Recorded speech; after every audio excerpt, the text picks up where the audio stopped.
पूजनीय आचरण है, आवरण नहीं है।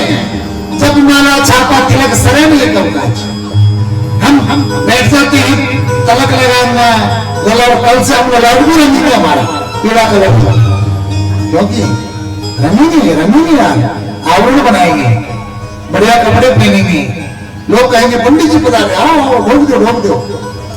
लेकिन सावधान, किसी के पग पकड़ने से पहले उन चरणों को भली भांति परख लेना चाहिए। किष्किंधा कांड में जब ऋषि मुख पर्वत पर सुग्रीव बैठे हैं, हनुमान बैठे हैं और उनकी टीम बैठी हुई है, तब राम और लक्ष्मण जब सीता को ढूंढते जाते हैं ना, तो सुग्रीव ने कहा कि हनुमत को आ रहा, कि हाँ महाराज आ रहा है, जाओ कौन है पता लगाओ, कहीं बाली ने तो कोई दुश्मन नहीं भेज दिए। और चरण पकड़ने की कथा वहां आती है, हनुमान जी ने क्या क्या तर्क दिए हैं, सब कौन हो, कहां से हो? मैं दशरथ का पुत्र राम हूं, मेरी धर्मपत्नी को कोई ले गया, उसको हम ढूंढते दोनों भाई जंगलों में लुगान के लिए उड़ गया। एक राजा का पुत्र जंगल में, इतने प्रश्न पे प्रश्न, और हनुमान जी प्रभु राम की दृष्टि में दृष्टि डालकर की बात कर रहे हैं, कहीं वही तो राम नहीं है यार जिसके लिए मेरे जन्म हुआ है। मेरे बाबा सोच रहे हैं मन में, कहीं वही तो राम नहीं है, लेकिन प्रभु एक बार पूरा निर्णय करूं, एक बार समझ कि वही है, तब निर्णय आएगा। कई प्रश्न किए और जब अंतिम प्रश्न किया कि आप वही चराचर के स्वामी दशरथ नंदन कौशल्या के राजकुमार राम तो हूं ना, कि हाँ मैं वही हूं, इतना कहते ही हनुमान जी ने दौड़ करके प्रभु राम के दोनों चरण पकड़े और ऐसे पकड़े कि राम छुड़ाए तो छूटे नहीं। हनुमान प्रभु भैया, हाँ प्रभु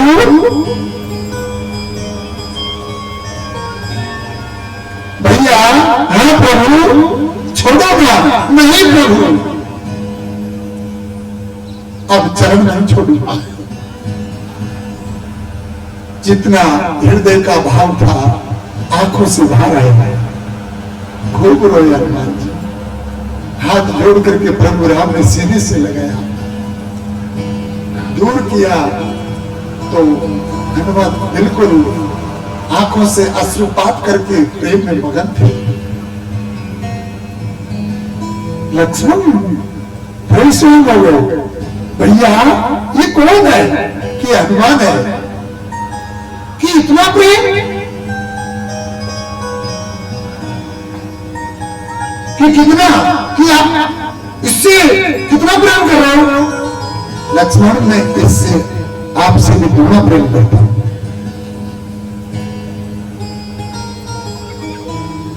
ऐसे मत पकड़ो किसी के चरण, माताओं को तो पकड़ना ही नहीं, आपका तो मैंने बता दिया सबसे बड़े दो तो सासु ससुर पति पद पूजा नारी धर्म और नहीं दूजा। इसके अलावा कोई इसमें ना कोई जिक्र भी नहीं करना किसी, आप है ना जैसे उठने के बाद में कोई पत्नी किसी दूसरे की पत्नी से बात नहीं करेगी इस विषय में, क्योंकि इससे मंत्र का हास्य होता है। अपने जीवन का मंत्र किसी को नहीं बताना चाहिए। ऐसे नहीं कि तुम ट्रॉली में गाड़ी में बैठ गए, आज तो गुरु जी ने गजब की बात कह दी, फलाना पकड़ो पकड़ बचे, ऐसे नहीं बतलाना नहीं है। तुम बहुत दूर जा मत दो, मंत्र की चर्चा किसी से नहीं करो। प्रभु राम कहने लगे तू ना। लक्ष्मण ने कहा वाह, घर छोड़ा, बाप छोड़ा, माँ छोड़ी, पत्नी छोड़ी, सब छोड़ा, रात दिन नंगे पैर पीछे पीछे, उसके बावजूद एक मिनट के मुसाफिर से मेरे से थोड़ा प्रेम। लखन को शंका की बात है, हनुमत ने कहा कि प्रभु चलो चलो, थोड़े 10 कदम चले अपनी मुश्किल से राम के पैरों में फफोले हैं, कांटे लगे हुए हैं, क्योंकि पावड़िया भी ले गया, बड़पुआल ले गया, अब पैर भी नंगे हैं। हनुमान जी ने देखा कि मेरे प्रभु के पैरों में छाले हैं, रो पड़े, प्रभु जय श्री राम कहकर के बैठ गए। मेरे नाथ ये कंधा आपके लिए खाली है। प्रभु राम को कंधे पर बिठाया, दूसरे कंधे के लिए इशारा किया लखन से कि तू भी बैठ जाया, तेरे भी पैरों में छाले हैं, तू बैठने का तो अधिकारी क्या है। पर जब गेहूं में पानी लगता है तो बात नहीं बड़ी हो गई। हनुमान को बिठाया, राम को बिठाया, चल पड़े। दोनों भाइयों के मुंह आपस में मिले गए। तब राम जी ने कहा कि लखन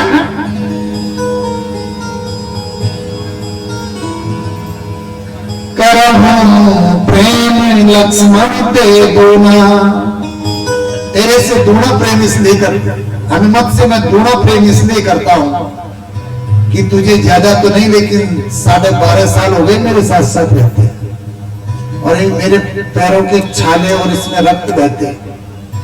तूने एक दिन भी मेरे से ऐसे नहीं कहा कि भैया तुम मेरे कंधे पर बैठ जाओ। और ये प्राणी मुसाफिर अभी मिला, अभी और इसके दिल की वेदना, इसका करुणा में दिल देख लिया कि मुझे 10 कदम नहीं चलने थे, उससे पहले तो इसने अपना कंधा मुझे दे दिया। इसका नाम है प्रेम। ये चीज तूने नहीं दी। लखन ने कहा भैया मान गया, इसका नाम हनुमत है। तो चरण पकड़ने से पहले सोच लेना चाहिए, पकड़ लिए छोड़ना नहीं। वंदे वाणी विनय को, विनय से सील, सील से चरित्र, और चरित्र से संसार को माना होता है। बहुत से लोग ना वसीकरण मंत्र एक दिन में पाटन में बैठे थे, तो ये बाबा जी आगे जाना था, तो पीला कपड़ा पहना, लंबी लंबी जटा और काला कपड़ा, हाँ काले कपड़े। मेरे से कहा कि बेटा राम कथा करते हो, मोटा तो जरा हाथ पूछ भी लेते हैं वो। मैंने कहा क्या हुआ कि मैं आपको वसीकरण मंत्र दे देता हूं, वो तो मेरे पास में पॉलिसी ही है। अरे मैं देता हूं, डिब्बे में खोल करके एक जने क्या कोई कीड़ा कबूतर लाए तो दूध में पटकते ही चल पड़ता है, बाहर निकालते ही धागा हो जाता है। ऐसा कोई पकड़ रखे कोई जीव जंतु, ये देखो दूध में पटका चल पड़ा, बाहर निकाला अकड़ गया, यह है वसीकरण।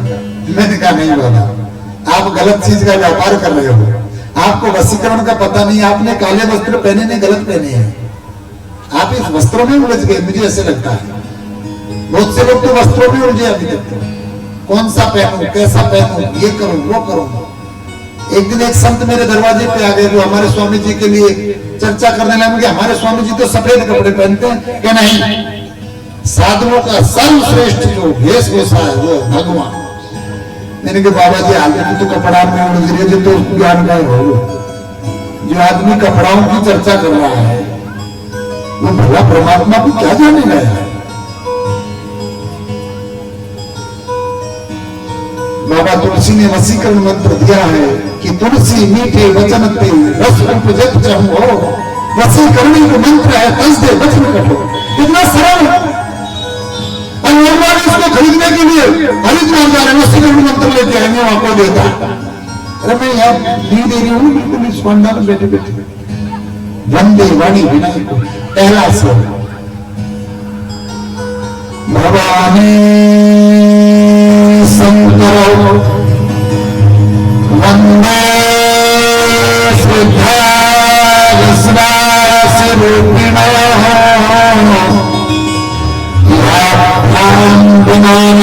पश्यन्ति सिद्धे स्वांतस्मीश्वरा।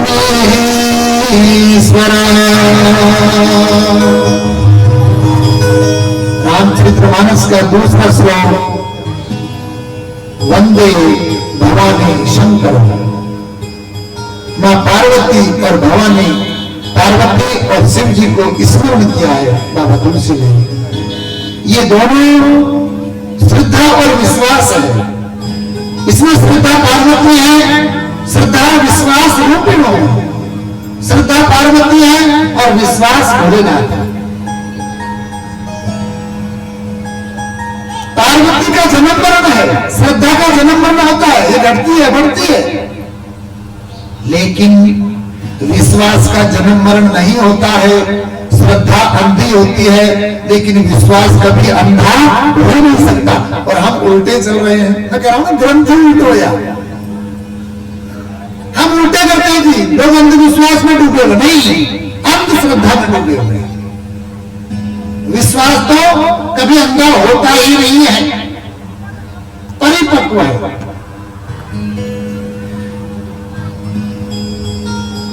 तीसरा जो श्लोक है, वंदे बोधमयं नित्य गुरु शंकर यमाश्रितो हि वक्रोऽपि चंद्र सर्वत्र वंदते। भोलेनाथ स्वयं गुरु स्वरूप है, बोधमय है, जो बोध देते हैं, जिनके सिर पर बोझ का चंद्रमा सुशोभित है। और उस शिव जी के बिना कभी राम कथा का की गाथा कोई गा नहीं सकता। क्योंकि सबसे पहले रामचरित रामायण को लिखने वाले अगर कोई है तो सबसे पहले इसका गायन शिव जी ने ही किया है। वाल्मीकि ने भी बाद में लिखा।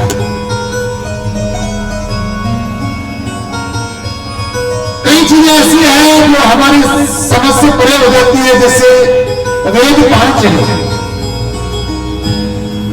लेकिन वेद 4 है, लेकिन एक 5वां वेद और है।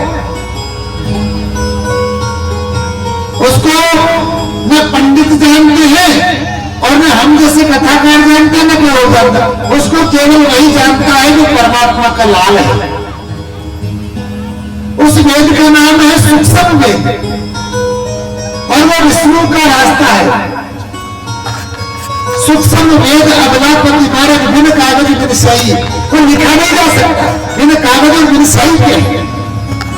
रामचरितमानस, लेकिन रामचरितमानस के अंदर एक बहुत बड़ी बात कही है और वो ये है कि 6 शास्त्र सब ग्रंथ पूरस। इस पे विवाद हो गया काशी। 6 शास्त्र और जितने भी ग्रंथ है उन ग्रंथों का रस रामायण में है। जब ये बात सारे विद्वानों ने काशी में सुनी तो तुलसी जी को पकड़ करके जेल में डलवा दिया। और तुलसी जी से पूछा गया कि आपने इस रामायण में ये कैसे लिख दिया कि 6 शास्त्र और सारे ग्रंथों का रस रामचरितमानस के अंदर है। तो तुलसीदास जी ने कहा कि मैंने बिल्कुल सही लिखा। क्यों? क्योंकि ये ग्रंथ सबसे ऊंचा है, सबसे बड़ा है कि परीक्षा ली जाए। और काशी के विद्वान इकट्ठे हुए, काशी का नरेश आया, सारे मंत्री इकट्ठे हुए और बाबा तुलसी ने कहा कि ये मेरा ग्रंथ सबसे ऊपर है। कि कैसे? कि ये ऊपर ही है, इसको कहीं भी रख दो ये ऊपर ही पाएगा। अच्छा कहा, 4 वेद मंगवाए, 18 पुराण मंगवाए, 6 शास्त्र मंगवाए, भागवत गीता मंगवाए और सबके नीचे रामायण को रखा, उसके ऊपर सारे ग्रंथ रख दिए। भगवान का मंदिर बंद कर दिया, सारी पब्लिक बैठी रही और रात भर तुलसी जी प्रभु राम का स्मरण करते रहे। आप देखिए इस ग्रंथ की महिमा देखिए साहब।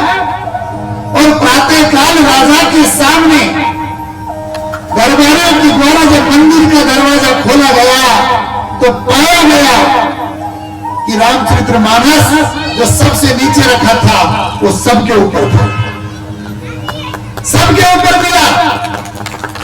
तब जाकर के लोगों ने माना कि हाँ आपने लिखा है वो बिल्कुल सही है। ऐसे ग्रंथ की कथा मैं आपको सुना रहा हूं।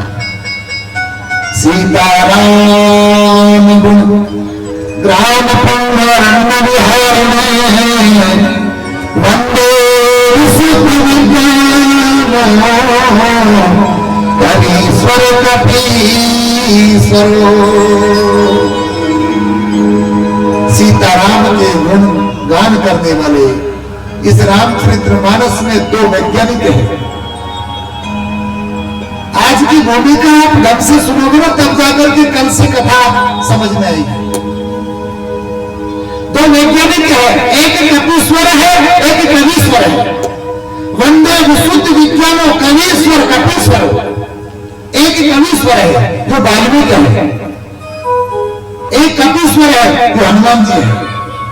अरे भाई 100 योजन समुद्र लांघने की बात आई तो आदमी ज्यादा से ज्यादा कतरो कूदेगा 10 फीट 15 फीट 20 फीट। और कोई उपान पर त्रेता में ज्यादा लंबे चौड़े हो आदमी तो 100 फीट कूद जाए। बात तो है ना 100 योजन का मतलब है 400 कोस को समुद्र। दूसरे तो राम का समाज सुने इसमें अब आपको कौन लाने पहली बात इसमें कौन गया सुखी नहीं अन्नद नहीं जामवंत नहीं इस समाधि को जामवंत के वचन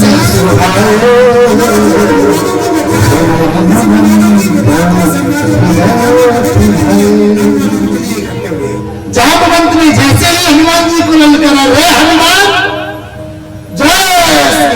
कहने की देर थी बस, क्योंकि ये विज्ञान स्वरूप है यानी कि ये वैज्ञानिक है।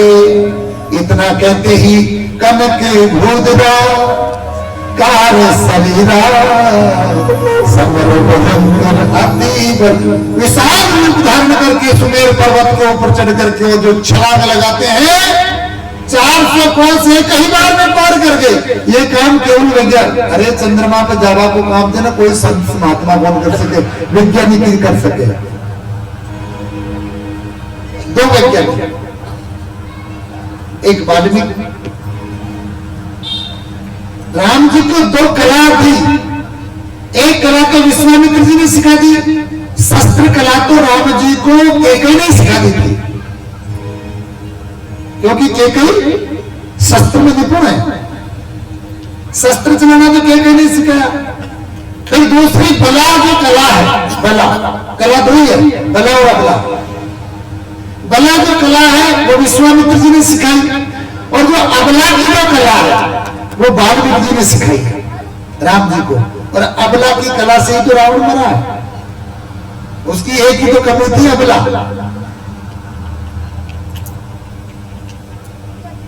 वो कला वाल्मीकि जी ने दी थी।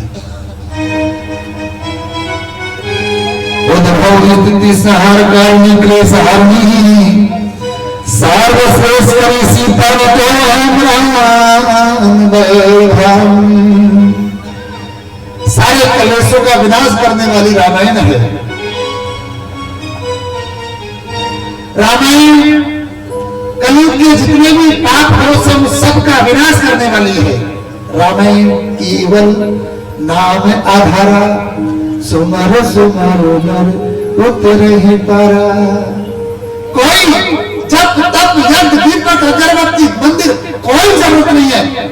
कलयुग के वो नाम आधारा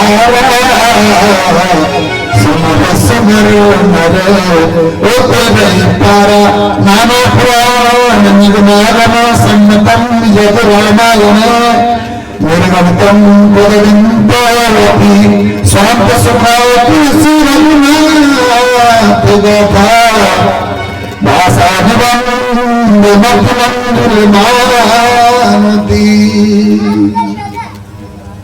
रामायण की एक और खासियत इस सूत्र में बताया गया है। बाबा तुलसी कहते हैं कि रामचरितमानस को बाबा तुलसी ने खड़ी बोली अपभ्रंश हिंदी में लिखा है। क्यों? क्योंकि बाबा तुलसी कहते हैं कि जो लोग जीवन के ज्ञान को कठिन बनाते हैं वो पाखंडी होते हैं और जो जीवन के ज्ञान को सरल बनाते हैं वो पंडित होते हैं। इसलिए शास्त्र कोई सा भी हो वो सरल से सरलतम भाषा में होना चाहिए। वो एक महल से झोपड़ी तक पहुंचना चाहिए, स्वामी से सेवक तक पहुंचना चाहिए, गुरु से शिष्य तक पहुंचना चाहिए। ऐसे ग्रंथ की सरलता का निरूपण बाबा तुलसी हिंदी में करते हैं। अंतःकरण को सुख देने वाली, मन को बोध कराने वाली शरणागति की ये कथा बाबा तुलसी अपने शब्दों में हिंदी में लिखते हैं। और उसके बाद में 7 श्लोकों के बाद में सबसे पहला दोहा, बाबा तुलसी जो सुमिरत सिद्धि होई, गणनायक बदन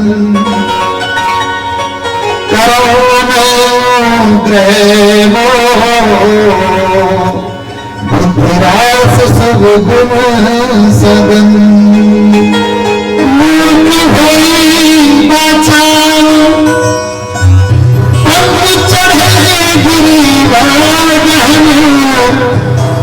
कृपा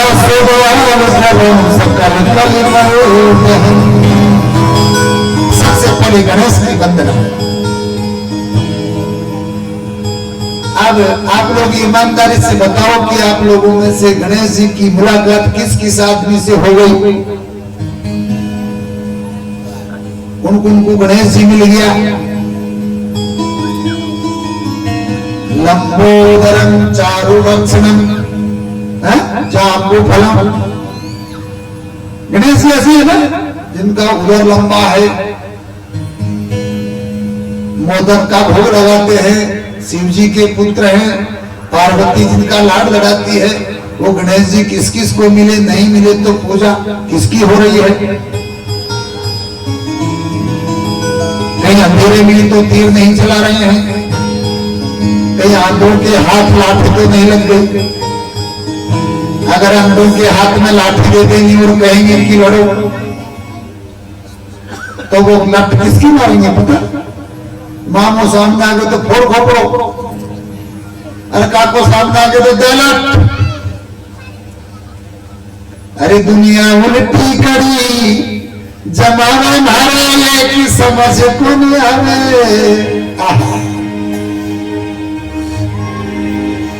अरे एक समझ को नहीं आवे, जैसे आधा लाठा पावे खोपड़ा चावे जी कई फूट जावे। आखिरकार जब गणेश जी मिलेंगे तो पूजा किसकी हो रही है? तो बाबा तुलसी कहते हैं कि जो सुमिरत सिद्धि हो, जिनको सुमिरन करने से सिद्धियां प्राप्त हो जाती है। पर्वत पर चढ़ जाता है पंगु, गूंगा 36 रात गाने लग जाएगा,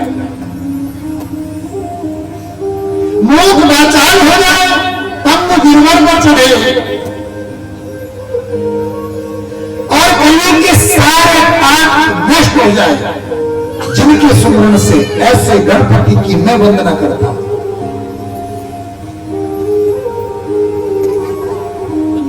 जब हम नकली महल बनाते हैं, काकर पाथर से घर बनाते हैं, तो ये घर स्थिर नहीं है, नकली है।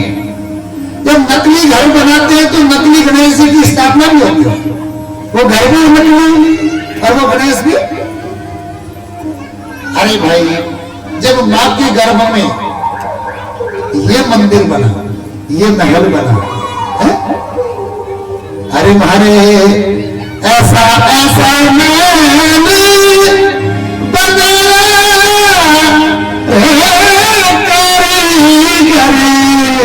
नजर न आया।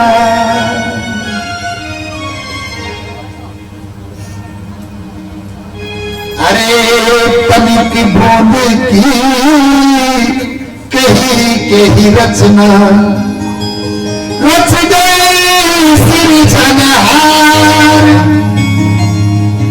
5 तत्व प्रकृति बची है, गुण तीनों 10 द्वार रे कारीगर मजूरन आया मारे सासा महल बनाया। ये महल जिसने बनाया है वो कारीगर नजर नहीं आता। जब नकली मंदिर में नकली गणेश की स्थापना होती है तो बाबा तुलसी कहते हैं कि इस असली मंदिर में जिसमें राम रहते हैं इसका गणेश भी असली है, उसका पता करना चाहिए। मैं बाबा तुलसी की गाथा प्रभु राम के चरित्र का वर्णन कर रहा हूं। ये राम चरित्र नहीं, ये मानव चरित्र है, पुरुषों में उत्तम प्रभु राम का चरित्र है। ये हमारा और तुम्हारा चरित्र है। जो घटना प्रभु राम के साथ में घटी है, जो घटना मां कौशल्या के साथ घटी है, जो घटना दशरथ के साथ, जो घटना जामवंत कैकई के साथ घटी है, वही घटना आज घट रही है। आज भी एक बेटा अपना राजपद पा करके अपना घर बार छोड़ करके विदेश चले जाता है, वही तो राम ने किया।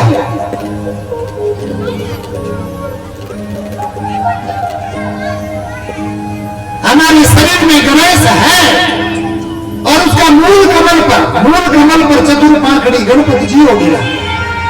मूल कमल पर गणेश जी स्थापित है।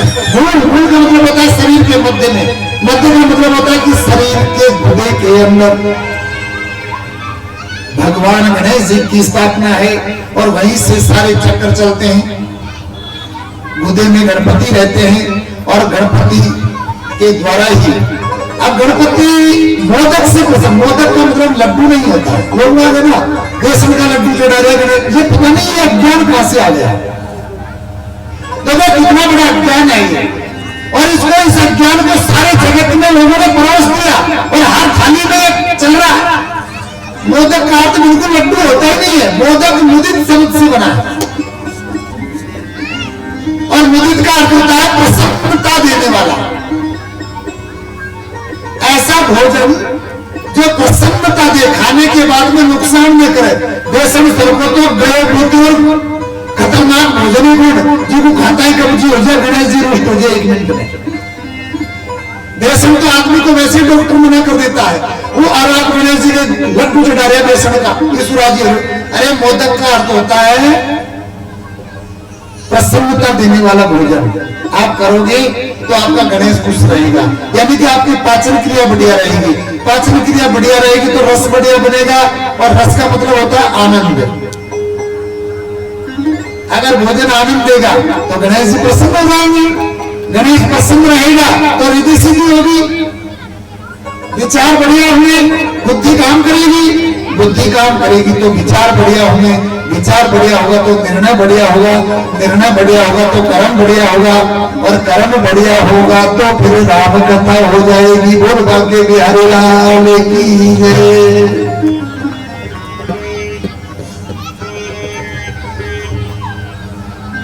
जय गणपति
महाराज की ऐसे गणपति की वंदना जो हमारे शरीर के अंदर मूल कमल पर विराजमान है, चतुर पाखड़ी है, पीला रंग है, रिद्धि सिद्धि की दातार है।